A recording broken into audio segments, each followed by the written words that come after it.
Hello, hello. Welcome to you all. Welcome to this full moon in Taurus. It's also a lunar eclipse, a total lunar eclipse. So it's really, really intense at the moment. And just to give you the details of this, so it happens on the 8th of November at uh, 1 minute past 11 Portuguese time. And yeah, get ready. Embrace yourselves really, because this is in my perspective one of the most intense moments, most intense eclipses of 2022, and it can be quite transformative and um, one of the biggest turning points, I would say, since 2020. So let's go to the details of it. So, as any full moon, we have the sun in Scorpio and we have the moon in the opposite sign of Taurus. And this time, so in the last new moon and in the last eclipse, it was a solar eclipse on the 25th of October. We already had this Taurus and Venusian kind of tone to this eclipse season, because the sun was exactly conjunct Venus back then. It's not exact anymore, but they are still very close, so this still applies.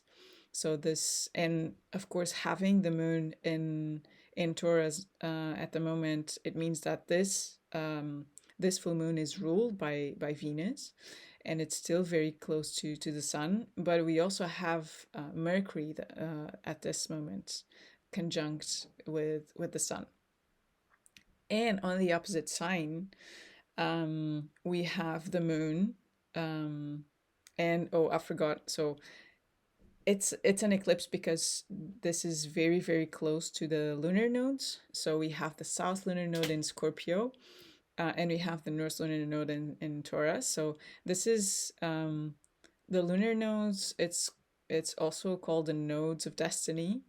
And the south node, of course, represents everything that is related to the past, everything that is related to our ancestors or to our karma. Not necessarily bad, but it's something that connects us to the past. Um, and then we have the North Lunar Node, which connects us to our future and our dharma. So the path that we are here to walk, um, and that's why this is an eclipse, because we have the luminaries, the sun and the moon conjunct or very, very close to the lunar nodes. And so we have the sun conjunct the south lunar node, and we have the moon conjunct the north lunar node. And that's why this is so, so intense. The moon is also conjunct Uranus. And remember that we still have, it's still applying the square of the square aspect between Saturn and Uranus. So whenever something is touching Uranus or Saturn, of course, it activates this square, and so this is the most intense period in my perspective, and it brings like a very clear shift because of this activation of this aspect again, which was one of the most I think, translated and spoken aspects in astrology from 2021, but now it's even stronger because it's activated by the nodes.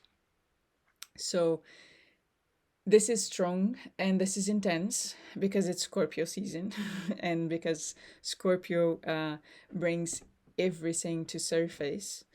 And as I was saying, when we have this kind of eclipse, total eclipse, that we have this luminary so close to the south lunar node as the sun, illuminating everything that is connecting us to our past, connecting us to our ancestors, and basically just connecting, because it's Scorpio, connecting us to everything that is related to the unconscious mind. Or we can also speak about the connection to our inner child. So everything that is hidden, that was hidden from our conscious mind, because it's something that we may have experienced in our very early years of childhood, and we weren't able, cognitively speaking, to process those experiences, and so they stayed in a back memory, let's say, and but it's still there, and it's still very very present and conditioning um, our behavior as adults. So in my perspective, this of course um, pushes us to go back, to understand all those experiences, to give them a different meaning, so that we then can, of course, travel in this path of the lunar nodes into our dharma, into our future. Um, but first, we need to liberate ourselves from those memories and from those conditionings. And of course, this is super intense because it's Scorpio, and Scorpio brings everything to surface and with high intensity, like to extremes. But at the same time, um, it allows us, and the invite is for us to liberate that. And as I was saying, to give it a different meaning, to understand it from a different perspective, um, so that it can liberate us. Um, so we need to make peace with those memories that we have as children, um, because we didn't know better, we couldn't do better, as just a child, as just children, and also forgive everyone who was involved, because if anything, they just allow us to actually be now pursuing what we are here to pursue. So they were, and this may be quite difficult to understand, especially if we are mentioning very violent or aggressive behaviors or experiences, or very traumatic ones. Um,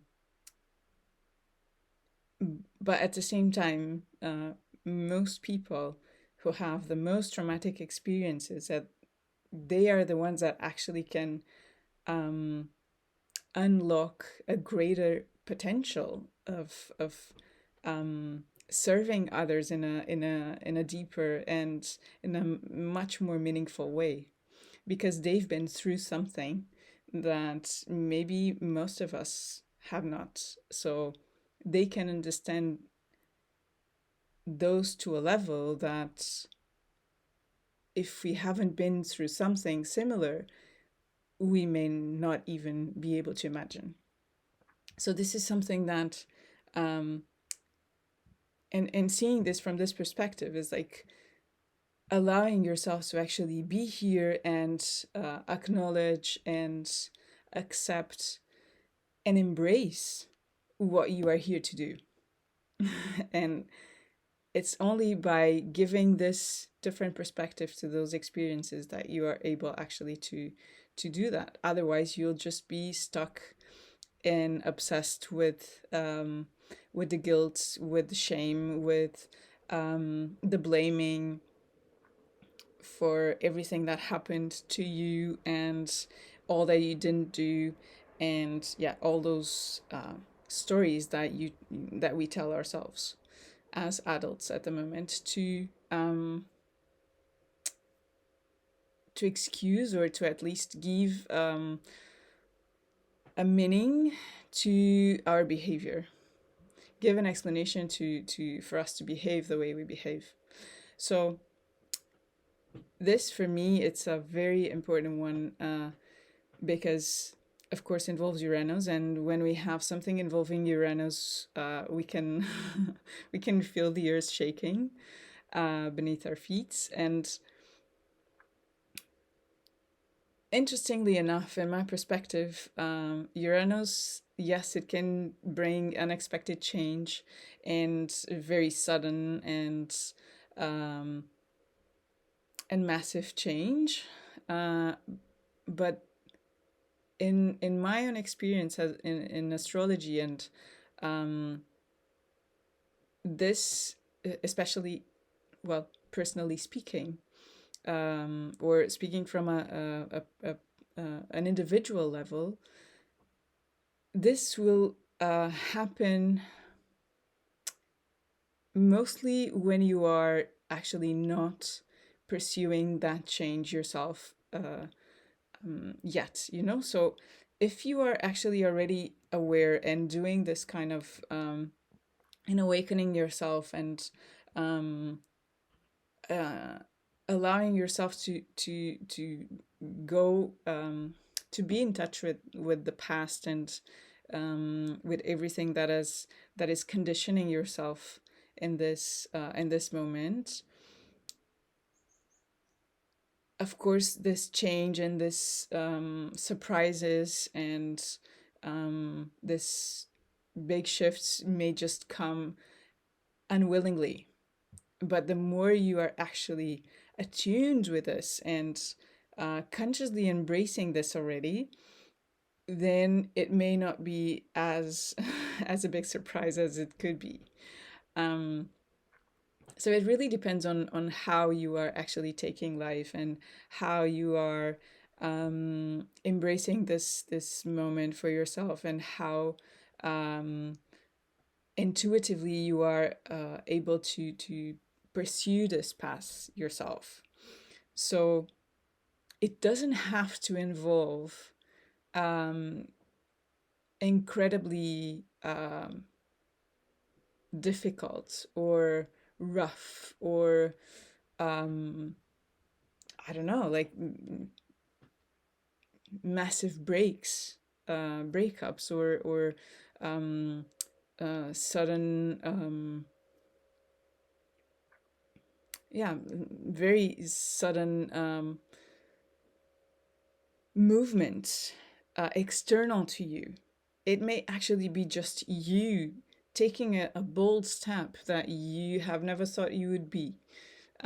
So you'd have the courage to take. So this may be something that you pursue willingly, if you are connected to this, and if you are aware of where are you heading. And just to remember that Uranus in Taurus, I think I've spoken about this many times, but um, I also want to bring the higher perspectives of these two signs of Taurus and Scorpio, um, because we always assume that Scorpio is bring everything that is super dark and difficult and hard, and because it's related to death, and we always take this as a very negative thing, but it's not. It's actually the ability to. It's an opportunity to free up space, and to liberate ourselves from conditionings that have not been visible to us yet. So it's actually a very important moment to shift from the shadow to the light, and to evolve and to change, um, because this is the cycle. So it it has to exist. Otherwise, we would just be stuck in the same very moment and experiences for our whole life. So this is something that has to happen for us to evolve individually and as a collective. Um, and of course, brings this well, the topic of alchemy, of transforming something that is very, very dark, or doesn't have any value, apparently, but it can be transformed into something that is highly valuable, that is precious. So this is what the Scorpio is all about, and of course Taurus here in the third dimension of this experience on Earth. Of course, it speaks of everything that is connected to material values, and with finances and with possessions and so on. But in a higher perspective, of course, it's just connected to everything that is related to our self-worth, to our values, to what we value in life, and how we value this experience of just being in this planet. So the ability to be aligned with the cycles of nature, and with everything that is yeah, that allows these experiences for us to exist. And um, so this is, of course, related to everything that is that we take from life when we die. So this is the axis of Taurus and Scorpio. When you die, what do you take from this experience? And you're not going to take any possessions. You're not going to take any money. You're just going to take the experiences and the emotions and the relationships that you created, and the values that you standed for throughout your life. So this is what matters. And this is the higher perspective of Taurus. So where you put your love, where you put your joy, and how you relate to people, how you relate to nature, how respectful you are, and of course how respectful you are to yourself, and how you value yourself, and how do you show how much do you love yourself as well, how do you cultivate joy in your life. So this is everything that is connected to Taurus. Is not about just fulfilling desires and pleasures. It's not just about that. That's just a tiny bit of that.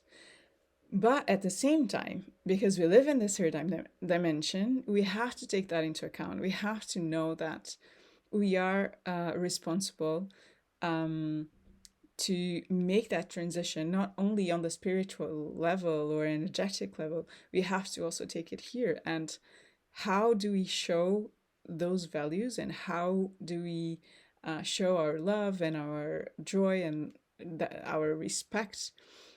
How do we show that?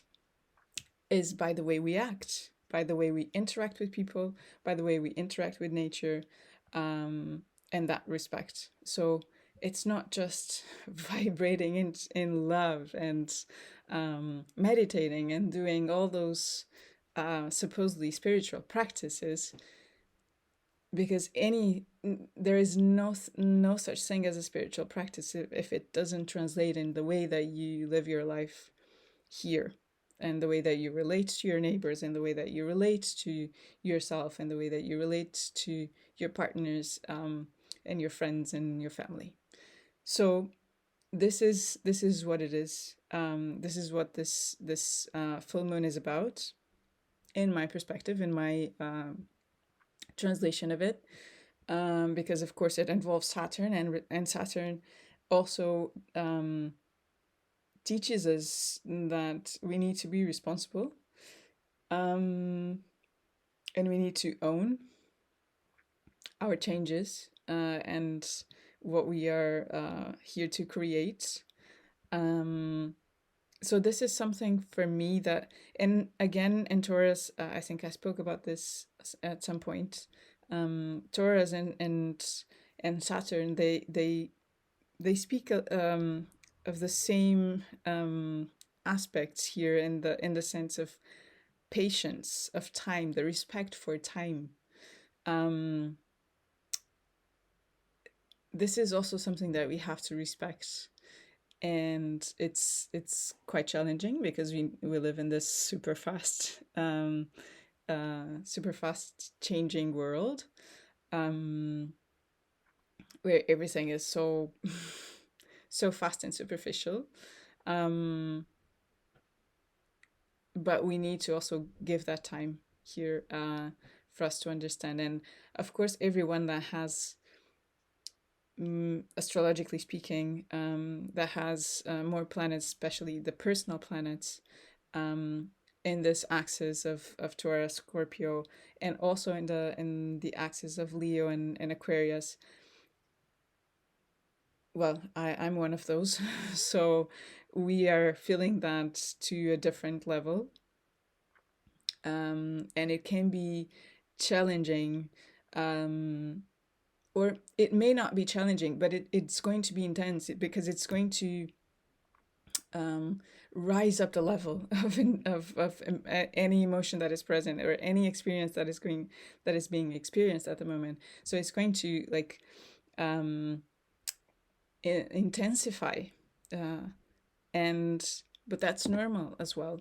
So these moments are also part of life. So it's nothing that we have to be afraid of, because these moments are,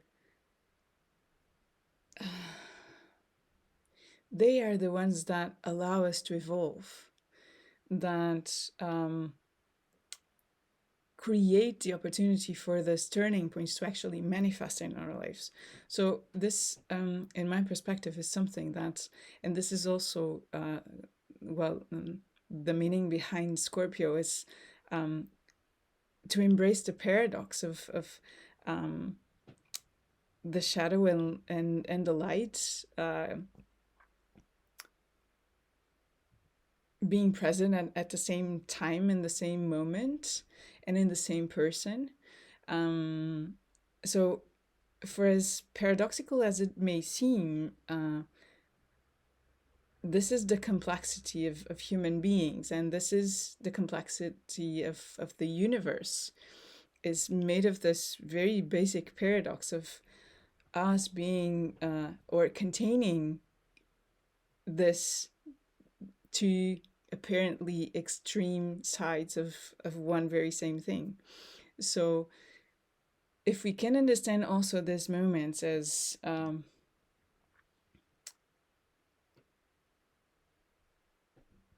maybe some of the most important ones in our lives, um,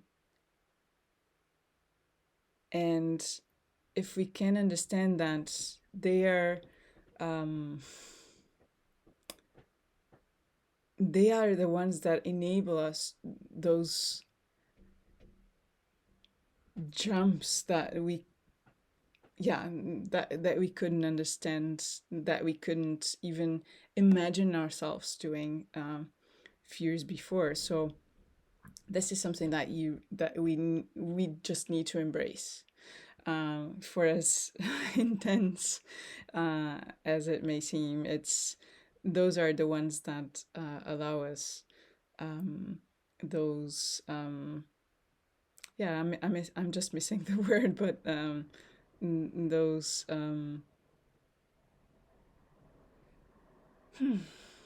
yeah, very important changes in our lives. I'm missing the word, sorry. So, also, as I said, this full moon is conjunct Mercury and Venus. So, this, intensity may be especially felt in communication, especially with, loved ones or very close ones. So, be aware of, well, aggression or, aggressive language that you may use, or reactive, uh,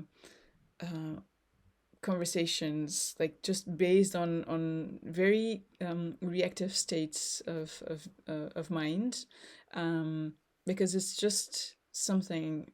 They're just warnings, for you to, yeah, to maybe unlock something that is, far deeper than whatever is happening, in that exact, moment. Um, so just be aware of that.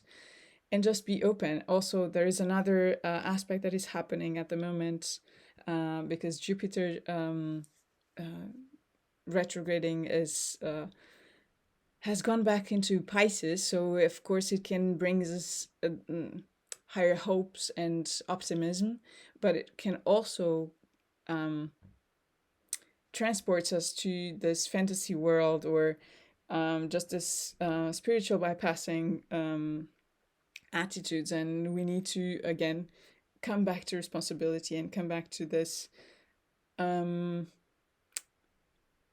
yeah, personal power, um because if we just stay in that kind of bubble, then it's no good as well. So we have to come back to this, and of course we have to take advantage of this um uh, ability to dream again, or to be optimistic again, but without yeah, without disconnecting ourselves from reality. So take that. uh Also, remember that this can be really really intense, and you don't have to go through this alone. And maybe one of the most one of the bravest thing that you can do for yourself, if you're going through a very tough um, and unexpected and unimaginable experience, one of the bravest thing that you can do is ask for help. So remember that. And of course, if you want to go deeper into this reading um, for yourself, I'm here for you. You can also look for other astrologers online, and or wherever you're living, um, because of course this will translate personally to a very specific level, or to a very specific area of your life. So if you want to understand a little bit further into this, then on how this is translating for you, or how to unlock this in some way, go for that. Look for an astrologer and do a personal reading, and or ask for any kind of help if you already know that there's something that you need to address, some kind of traumatic experience, or some unresolved issues that you have from the past. If you know that already, just look for some help from someone that can um, help you untangle that. Um, and in any ways, I hope this is uh, yeah, this can be a very positive shift for you, even if you cannot see it just yet. I hope you will see it in the future, and I know you will see it in the future, that this was um, yeah, a memorable period in your life. So I hope you can take that and make the best of it. So show some big love to yourself and to everyone around you, and see you on the other side. Bye.